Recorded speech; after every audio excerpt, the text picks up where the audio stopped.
வினாவில் போலவரம்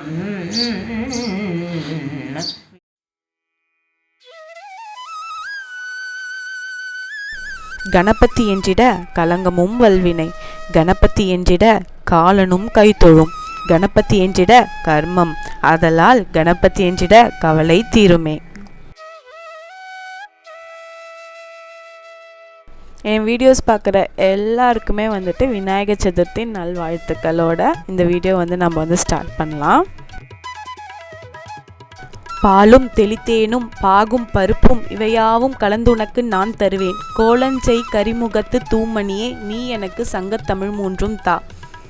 இதுதாங்க ஃபஸ்ட்டு ஸ்லோகம். நம்ம 2 வயசு குழந்தைக்கு சொல்லிக் கொடுக்குற ஸ்லோகமாக இருக்கும். அப்படி இல்லையா, குள்ளனே குண்டுவயிரனே வெள்ளிக்கொம்பனே விநாயகனே சரணம் சரணம்.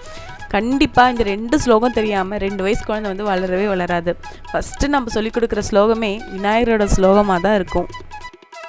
அது மட்டுமா, ஒரு வெள்ளை பேப்பரில் நம்ம ஒரு சுப காரியங்கள் எழுதுகிறோம் அப்படின்னா கண்டிப்பாக பிள்ளையார் சொல்லி போட்டுட்டு தான் அந்த காரியத்தையே நம்ம எழுத ஆரம்பிப்போம்.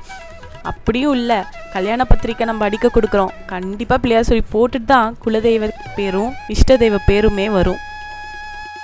ரொம்ப எளிமையானவர், அவரை எங்கே வேணால் அவரை பார்க்கலாம். இப்போ ஒரு தெருமுக்கு வீடு நம்ம வீடு இருக்குது அப்படின்னா கண்டிப்பாக அங்கே ஒரு விநாயகர் சிலை கண்டிப்பாக வச்சுருப்பாங்க.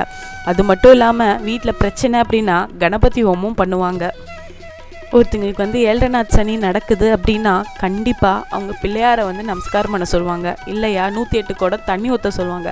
கண்டிப்பாக வினைகளை தீர்ப்பவர் தான் நம்ம விநாயகர். அது மட்டும் இல்லாமல் நானும் வீடியோ ஸ்டார்ட் பண்ணுறதுக்கு முன்னாடி சரணம் சரணம் கணபதியே, உனக்கு தோப்பு காரணம் கணபதியே, வரணும் வரணும் இல்லம் தேடி வரணும், தரணும் தரணும் வேண்டிய வரத்தை எல்லாம் தரணும், மறவும் மறவும் உன்முகமே அப்படின்னு சொல்லி இந்த வீடியோ நம்ம ஸ்டார்ட் பண்ணலாம். 21 இலைகளை கொண்டு அர்ச்சனை செய்யணும். அது என்னென்ன இலைங்கிறத ஃபஸ்ட்டு பார்த்துட்டு வந்துடுங்க.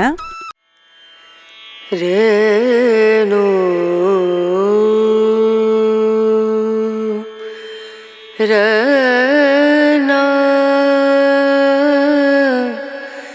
ரனா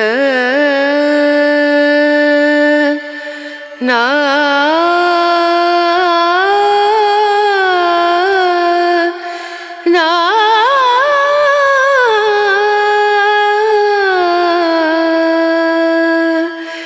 ரேனு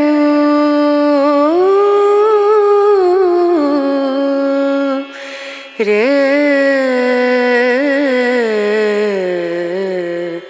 நோ தீம் தூம் தன தீம் தன தீம் தூம் தன தீம் தன தீம் தூம் தன தீம் தூம் தன தீம் தன உதனி தனி தன தன உதனி தனி தன தன தன தியான தீம் தூம் தன தீம் தன தீம் தூம் தன தீம் தன தீம் தூம் தன தன தீம் தன.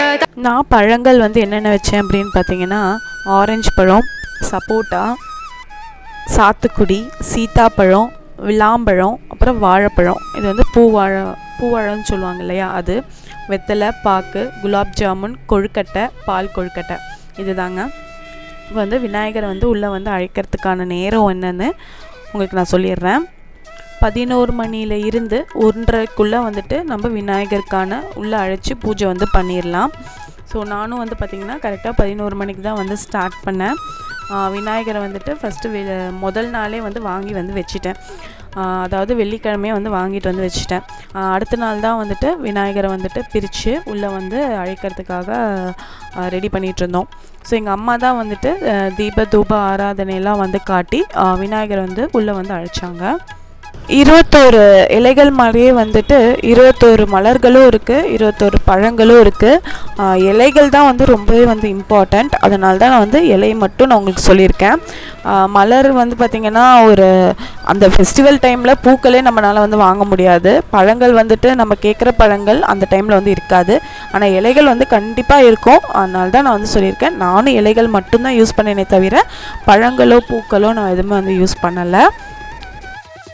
அதனால தான் நான் வந்துட்டு உங்களுக்கு பழங்களும் பூக்களும் நான் உங்கள் கூட வந்து சொல்லலை, இல்லைன்னா கண்டிப்பாக வந்து சொல்லியிருப்பேன்.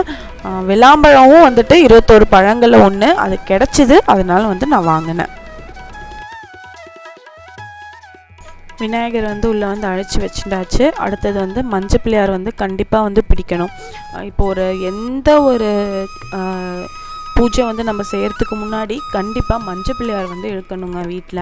ஸோ அதே மாதிரி தான் நானும் மஞ்சள் பிள்ளையாரை வந்துட்டு பிடிச்சி வச்சேன். இந்த மஞ்சளை என்ன பண்ணலாம் அப்படின்னு சொல்லி நீங்கள் நினச்சிங்க அப்படின்னா, நீங்கள் ஒரு வேளை மஞ்சள் தேய்ச்சி குளிக்கிறவங்களா இருந்தீங்கன்னா கண்டிப்பாக இந்த மஞ்சளை வந்துட்டு தேய்ச்சி நீங்கள் வந்து குளிச்சிக்கலாம். ஸோ அந்த மாதிரி தான் முதல்ல எங்கள் வீட்டில் இருக்கிற எருக்கம் விநாயகருக்கு வந்துட்டு அபிஷேகம் வந்து பண்ணிடலாம். விநாயகருக்கு நீங்கள் வந்துட்டு அபிஷேகம் பண்ணுற விநாயகர் வந்து உங்ககிட்ட இல்லை அப்படின்னா ஒரு பிரச்சனையும் இல்லை. நீங்கள் டைரெக்டாக ஸ்லோகத்தை சொல்லி 108 போற்றிகள் சொல்லி நீங்கள் வந்துட்டு ஸ்டார்ட் பண்ணிடலாம். அதில் ஒரு பிரச்சனையும் இல்லை. என்கிட்ட எருக்கம்புல் விநாயகர் இருந்தார், அதனால் நான் வந்து அபிஷேகம் பண்ணனே தவிர இல்லைன்னா நான் பண்ணியிருக்க மாட்டேன்தான். என்கிட்ட இருக்கிற பொருட்கள் பால், விபூதி, சந்தனம், மஞ்சள், பன்னீர், இதை வச்சு தான் நான் வந்துட்டு அபிஷேகம் வந்து விநாயகருக்கு வந்து பண்ணினேன்.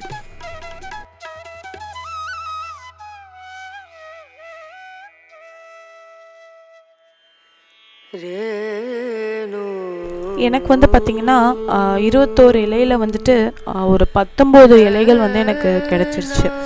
அதுவே எனக்கு ரொம்பவே வந்து சந்தோஷமாக வந்து இருந்தது. நான் இருக்கிறது கொஞ்சம் இன்டீரியர் அப்படிங்கிறதுனால இங்கே எல்லா வகையான மரங்களுமே வந்து இருந்தது. அதனால் அந்த மரங்களில் இருக்கிற எல்லாமே ஊமத்து இலையிலேருந்து எல்லாமே எனக்கு வந்து கிடச்சிருச்சுங்க. அதனால் அதை வச்சு நான் ஃபுல்லாக அர்ச்சனை வந்து பண்ணிட்டேன் விநாயகருக்கு.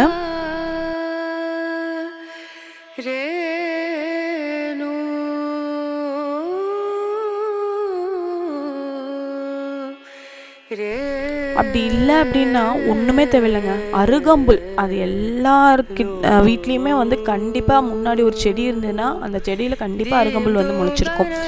அப்படி இல்லை அப்படின்னா எருக்கம் பூ இருக்கு இல்லைங்களா, அது கூட வந்து வச்சு நீங்கள் அர்ச்சனை பண்ணால் கூட ரொம்ப சந்தோஷமாக வந்து ஏற்றுப்பார். நீங்கள் வந்துட்டு இப்படி தான் பண்ணணும், அப்படி தான் பண்ணணும், ரொம்ப ரிச்சுவல்ஸாக ஃபாலோ பண்ணணும் அப்படின்லாம் ஒன்றுமே கிடையாதுங்க. நீங்கள் வான்னு கூப்பிட்ட குரலுக்கு வந்து குடுகுடுன்னு ஓடி வந்தார் தான் நம்மளோட விநாயகர்.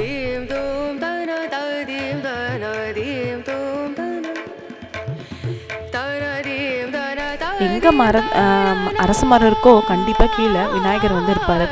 எல்லா இடத்துலையுமே இருக்கக்கூடியவர் தான் நம்ம விநாயகர்.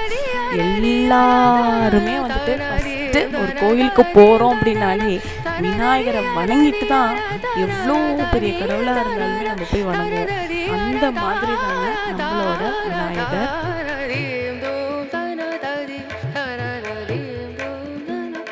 இப்போ நம்ம ஒரு கோயிலுக்கு போகிறோன்னா கண்டிப்பாக அங்கே இருக்கிற விநாயகரை வணங்கிட்டு மட்டும்தான் எவ்வளோ பெரிய கோயிலாக இருந்தாலும் நம்ம வந்து அடி எடுத்து வைப்போம். அது சிவ கோயிலாக இருந்தாலும் சரி, பெருமாள் கோயிலாக இருந்தாலும் சரி, கண்டிப்பாக அங்கே விநாயகர் இருந்தே இருப்பாருங்க. அதில் எந்த டவுட்டுமே வந்து கிடையாது. ரொம்ப எளிமையானவர், கூப்பிட்ட குரலுக்கு ஓடி வரவர் தான் நம்மளோட விநாயகர். நானும் அபிஷேகம்லாம் வந்து பண்ணி முடிச்சுட்டு அந்த பிள்ளையாருக்கு வந்துட்டு அரச மரம்லேருந்து எடுத்த இலை, அருகம்புல் எல்லா இலையும் வச்சுட்டு மாலையாக பின்னி அவருக்கு வந்து போட்டாச்சுங்க. அர்ச்சனைக்கு தனியாக நான் வந்து பூக்களும் இலைகளும் எடுத்து வச்சுருக்கேன். இப்போ நம்ம அர்ச்சனை வந்து நான் ஸ்டார்ட் பண்ணிட்டேன். ನೀವಲನು ಬ್ರೋವವೇರಿನ್ನು ವಿನಾವಿಲ್ ಪೋಲವರಂ ವಿನಾಯಕು ನೀವಲನು ಬ್ರೋವವೇರಿನ್ನು ವಿನಾವಿಲ್ ಪೋಲವರಂ ವಿನಾಯಕು ನೀವಲನು ಬ್ರೋ పురాణ దయచే కిరాలు మాకు నీ పురాణ దయచే కిరగలు మాకు నీ పురాణ దయచే కిరగలు మాకు నీ పురాణ దయచే కిరగలు మాకు నీ కిరాజేశ్వరి त्यागराजुनि हृदय सरोज में लैनादरि त्यागराजुनि हृदय सरोज में लैनादरि सोदरि शंकर विनायकु निवलनु ब्रोववेरिनु विनाविल पुलवरं विनायकु निवलनु ब्रो.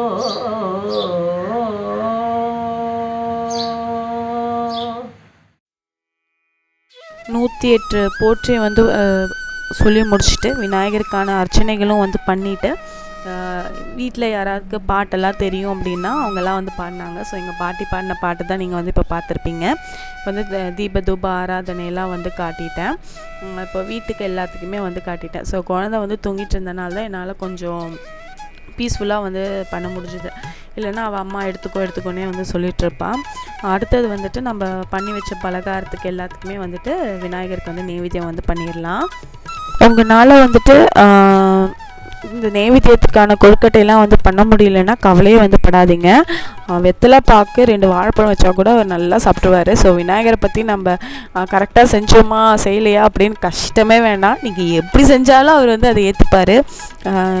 அதே மாதிரி என்னோடய பூஜையும் நல்லபடியாக முடிஞ்சுது. தாபி கணபதிம் பஜேகம் வாதாபி கணபதிம் பஜேகம் வாதாபி கணபதிம் பஜேகம் வாரணாசம் வரப்ரதம் ஸ்ரீ வாரணாசம் வரப்ரதம் ஸ்ரீ வாரணாசம் வரப்ரதம் ஸ்ரீ வாதாபி கணபதிம் பஜேகம் வா